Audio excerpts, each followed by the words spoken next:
this committee that maybe along the line, the mainstream or whatever call it, that's the wealth management limited, doesn't need to explain for us in details. To me, there are questions raised which I believe if they can provide us with those answers, maybe we can give them later date for them to go and equip themselves with the relevant information. Particularly, number one, the issue of the structure of the wealth management team as a whole. We need your entire organization structure. This is organization structure. Staff manpower, that's this thing, personnel, whatever you call. All these things we need details. Then now, let's get the difference between the 450 million being paid as well as the services 0.5% for the annual charges of your services. What prompted that? Because while you are receiving this annually, but you have initially paid 150 million. These are things we need to know first. Then the issue of the SASL should come on their own also. Exactly. Their own structure. Exactly. With their own team. We need to see them here. To all these details, let them take dates for themselves so that they can give us the detailed information of all these things before we progress. Because we have been just exchanging stories and stories and stories and no ending. So please go back, organize yourselves, bring your management structures, everything about you, and then the differences of these payments. And their own team. The details. The three of them at the time. Let's take next for now, if they have any information. But Mr. Chairman, I'm hoping that they should go back to provide those details. That's my take. Mr. Chairman, in conclusion, they should come together with that NSL management team and the directors that signed this document, so that the three of them will be here and will be asking the question. If they cannot answer, the other party will answer. Because here we have multiple charges, the 450 million here and the other charges. So we will ask CBN how did they engage with you and how did they manage to come to this conclusion that I think both of them, the three of them should come at the time is better. And somebody must pay for it. Now, for us as regulators, what we say is that under the National Mass Metering Phase 0, you are not expected to pay any money for it because we already have the map where customers pay. So we say under this phase, you are not paying. But that does not mean it's free because somebody else is going to pay, which is the discos. So what we try to tell people is that under National Mass Metering, you shouldn't pay any shishi. And nobody that got these meters installed paid for meters. They got them all 940,000. Yes. For anyone that has paid, then it means it's how can we verify that? We can verify that. Any documents? So let me say something. The problem consumers will have is that both the MAP and the national mass metering were going on concurrently. While government was installing meters under the national mass metering phase 0, our MAP program was also going on. So it's possible for a consumer to say, oh, they are giving that street meters, they are not asking them to pay. Me, I had to pay for my own here. He probably applied through the MAP, which requires for him to pay upfront. Again, it's not free because the discos are supposed to refund him his money over a period of time, which we have given them, and it's going to be through energy credit. So the application, you said that they applied for NMMP. I said MAP. Okay, for MAP. Yes. Just like the example you gave with the you go to the website of the disco or in the office of the disco. So and have they determined that the NMMP itself, the people that would receive these, yes, you understand, if there was no sort of application from NMMP, just MAP. So those were the checks we did to ensure that you don't mix the two together. In our verification process, we realized that the discos have submitted names of people that paid MAP, and it is being listed as national mass metering, and we'll remove that because we will know. Now, what we have done and what we've implemented now is that where such program is going to come going forward, we have to ensure that those meters will have specific number or specific to identify them. You know, so that's because we've noticed that some people may want to like mingle and say, oh, this is a national mass meeting, meanwhile it's not. So those are some of the things that we discovered during the verification. So what you're saying now is you will take back on Yes. credit basis. Yes, Because you are giving him this unit. yes. So what the instruction, the order, and Units to an amount of 240,000.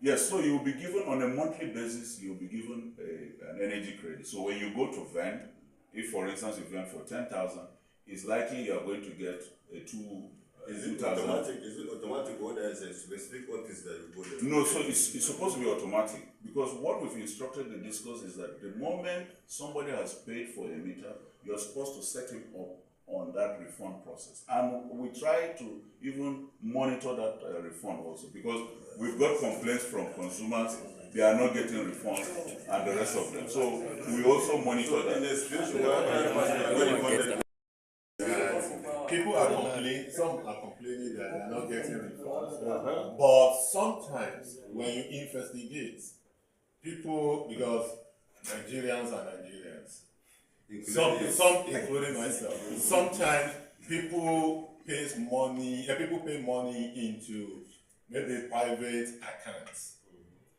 That money doesn't probably go to the disco, and somebody worked out a meter for you, but your name is not really registered as somebody that paid through MAP program.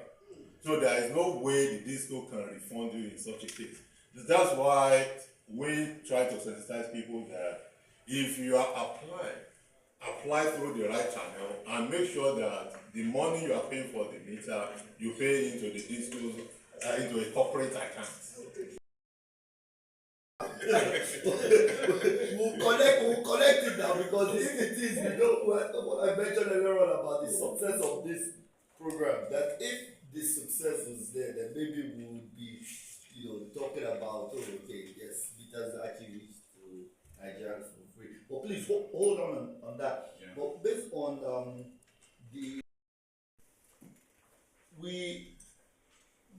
you know, I asked earlier on, how were you interfacing with Mercy SSL / CBN and Meristem in order to clarify and know every single detail and arrangement on how this could work? Why? Because on the framework that CBN brought out, it clearly states, only if it is that it didn't, you know, they tweak some areas of the framework or they go according to it or go by it.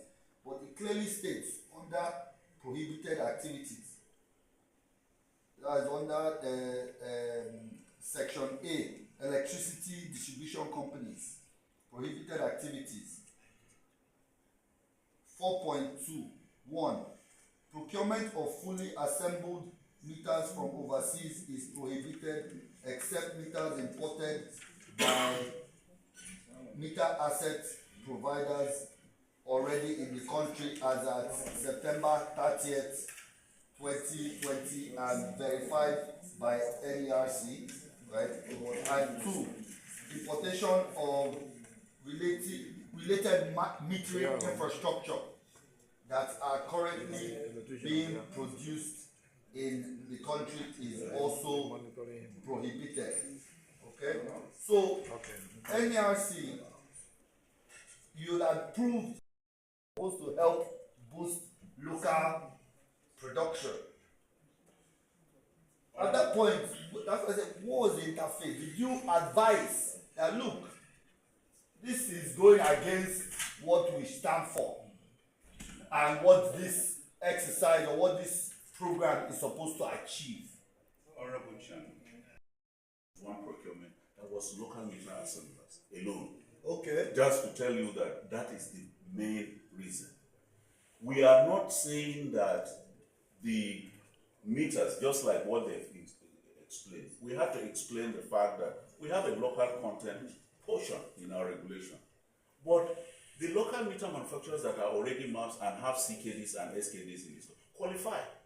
And all we need was 30%. So based on our regulation to encourage local meter manufacturing, even using the available meters within the country at that time, it has fulfilled the condition for local metering or for local meter manufacturing. But we didn't stop there, sir. At the end of when there was this issue about the phase 1, we went and instructed for a procurement of 4 million meters. That was under the phase 1. And all those people that participated in that procurement are local meter manufacturers. I'm just telling you, it's not part of phase 0. This is phase 0. I'm just telling you why we stand for local meter manufacturing. Because we believe, even though we say assembly, they still add value, because what happens is that people are employed to assemble those meters. A semi-knockdown meter will be like probably 12 to 15 parts. I mean, completely knocked down. Semi-knockdown is between 6-7 parts. And you need people to do that. So they are adding value. So we are encouraging assembly, but we even prefer to have manufacturing. So what I'm saying is that under this phase 0, we've also made sure that the local meter manufacturing encouragement is provided within this local phase 0. But I just gave an instance just to tell you that the commission actually wants to encourage local meter manufacturing, and you can ask them. So, honorable member, the question about meter is free. You know, we are do some due diligence check to make sure we have the guidelines as to what qualifies, who can qualify as a mama. Then we go ahead and now issue the permit. And then you can now go and sit down with the disco and say, look, I'm a map now, NET has given me a permit, I want to supply you meters. So there is a contract between the two of them. They will now enter into contract to supply meters. But if that's the case, how do they get their services? This thing? Do they charge something on installation for them to survive as providers? I don't understand. So the maps import meters. Okay. So they import and they sell. Now what we do as a commission is that we ensure that the price they charge is the right, just like the way we do with tariff. You will be able to charge the right price and then get some return and the rest of them on your tariff. So that's how they make it.